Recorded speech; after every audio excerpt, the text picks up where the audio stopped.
Sabe aquela cena icônica do Jurassic World onde o Mosasauro salta da água e engole um tubarão inteiro na frente de uma plateia lotada? Pois é, essa é provavelmente uma das imagens mais marcantes de toda a franquia. E ó, aquilo dali não é só uma cena bonita não, é um momento que define o nível de escala que o Jurassic World queria mostrar. Só que tem uma coisa naquele momento que quase ninguém percebeu, um detalhe minúsculo, jogado quase que de passagem, e que quando você para pra pensar muda completamente a forma como a gente enxerga aquela estrutura inteira. Porque aquela lagoa onde o Mosasauro tava tem um nome, e não é lagoa ou recinto aquático, não. Ela é identificada como Lagoa 1 ou Área Aquática 1. Sim, é isso mesmo, a gente tá falando de um setor inteiro, uma área estruturada e numerada. E você só numera uma área inteira quando existe mais de uma. Você não chama algo de 1 se não existe um 2. E é exatamente aqui que começa o problema. Porque se existe uma área aquática 1, então cadê as outras? Aonde elas estão? O que tinha nelas? E por que isso nunca foi explicado de uma forma direta dentro da franquia? Bom, é exatamente isso que a gente vai ver agora nesse vídeo de hoje. Então,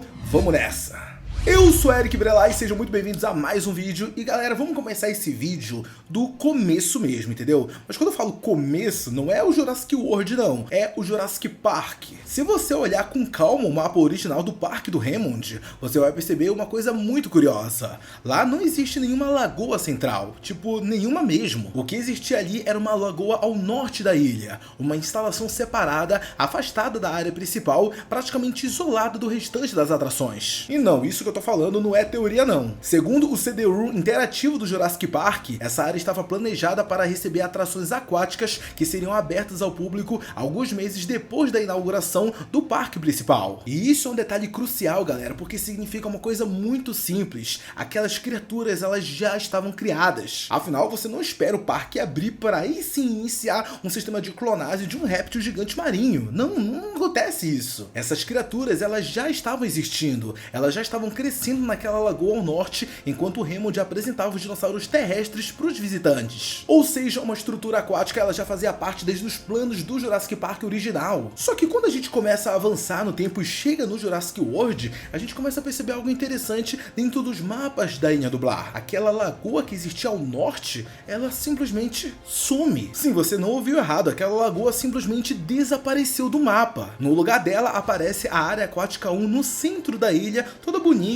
toda estruturada, totalmente pensada para o público. Tá, mas então por onde que foi a lagoa original do norte? Porque não, ela não foi demolida, não existe nenhum indício oficial sobre isso. Ela não foi substituída oficialmente e também não foi desativada publicamente. O que aconteceu foi que ela foi removida do mapa. E galera, quando uma coisa some do mapa dentro do universo onde a engine está envolvida, vocês já sabem que isso aconteceu não por acidente. Tá, mas aí acaba entrando também um outro ponto muito importante, que é a referência à área aquática 1, porque não, ela não aparece por acaso não. As referências e as pistas sobre essa área vêm de materiais canônicos dentro da franquia. E esse tipo de detalhe não é jogado ali sem intenção. Alguém de fato escolheu esse nome e não foi por acaso. Alguém decidiu numerar a área de área aquática 1. Alguém organizou aquilo como parte de um sistema muito maior. E quando você começa a olhar por esse ângulo, aquela área do mapa ela acaba deixando de ser apenas única e passa a ser, né, pelo menos para nossa visão, apenas a área que deixam a gente ver, entendeu? Mas tudo bem, você deve estar agora digitando, ai Eric, nada a ver, isso aí só é nomenclatura interna, nada a ver isso que você tá falando, e beleza, pode até ser,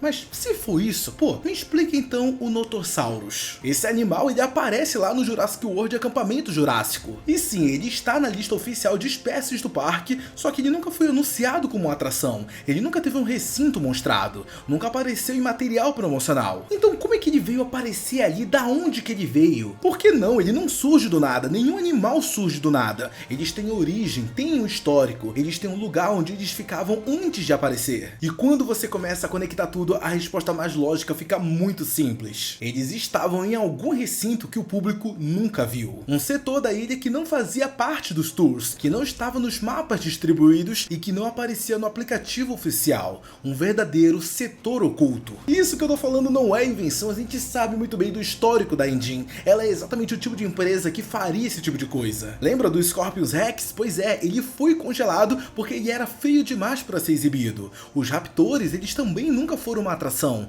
O Carnotauro também não era exibido. E lembra do Alossauro? Pois é, ele também tá no meio desse grupo. Coloquem isso na cabeça de vocês, existe uma diferença muito clara no que a Engine cria e no que a Engine mostra. E essa diferença, ela precisava ocupar um espaço físico. Então esses animais, sim, estavam em algum lugar. Ah, e não para por aí não, também tem uma outra peça muito importante dentro dessa cabeça chamada Dunkleosteus. Um peixe pré-histórico blindado com uma armadura absurda que era praticamente um tanque de guerra vivo. Essa criatura aparece lá em Jurassic World Recomeço, associada ao inventário expandido da Engine. E o fato dessa criatura existir muda completamente tudo dentro da linha do tempo. E eu digo isso porque isso significa que por volta de 2010, a Engine já estava explorando espécies aquáticas alternativas. Ou seja, durante o período em que o Jurassic World estava funcionando normalmente, todo aberto ao público e lotado de visitantes, vendendo milhões de ingressos, esse tipo de animal provavelmente já existia. Só que ele não estava lá na área aquática 1 junto com a Mosasauro, não. Aquilo dali era vitrine.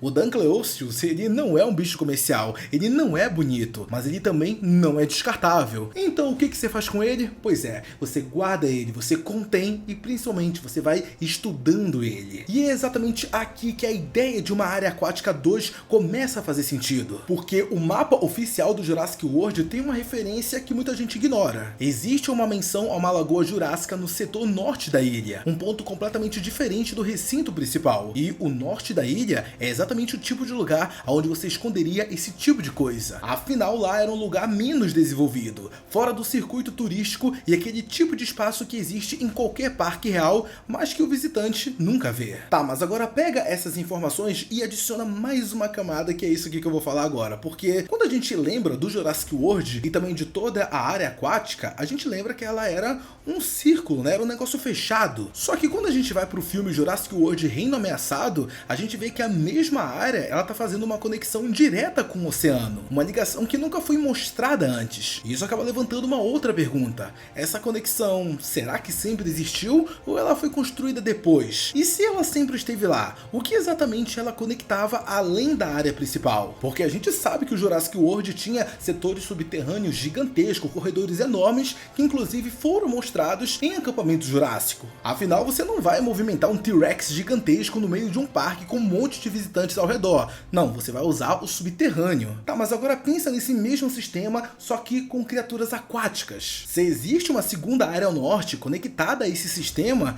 você tem uma rota completamente invisível, um sistema de movimentação que o público nunca vê. Ah, e tem mais um detalhe que quase ninguém comenta. O observatório aquático do parque, ele não menciona só o Mosasauro, ele menciona também outras criaturas aquáticas. Sim, você não ouviu errado. Criaturas, no plural. Estamos falando de bichos que não são só o Mosasauro. E aí a pergunta é inevitável. Da onde que vieram essas criaturas? Elas estavam na área aquática 1 ou vieram de um outro lugar conectado ao sistema? E quando a gente junta todas essas coisas, galera, é meio que impossível ignorar esse padrão. O Jurassic World, ele não tinha apenas uma área aquática. Ele tinha um verdadeiro sistema. Ele tinha uma área pública construída para impressionar, para gerar lucro e para ser o espetáculo central do parque, e também tinha outras áreas escondidas no norte da ilha, fora do alcance dos visitantes e fora dos mapas oficiais. E nesse lugar ficavam exatamente as criaturas que não deram certo, os experimentos que não funcionavam. Lá estavam aqueles animais que não eram comercializados, mas que também não iam ser destruídos. A Engine, ela não destruía nada, galera. E quando você começa a conectar todas essas coisas que eu falei, a pergunta real mesmo não é mais se existia uma área aquática 2. Não, não é mais isso. A pergunta real que acaba ficando é o que mais existia dentro desse parque que a gente nunca chegou a ver.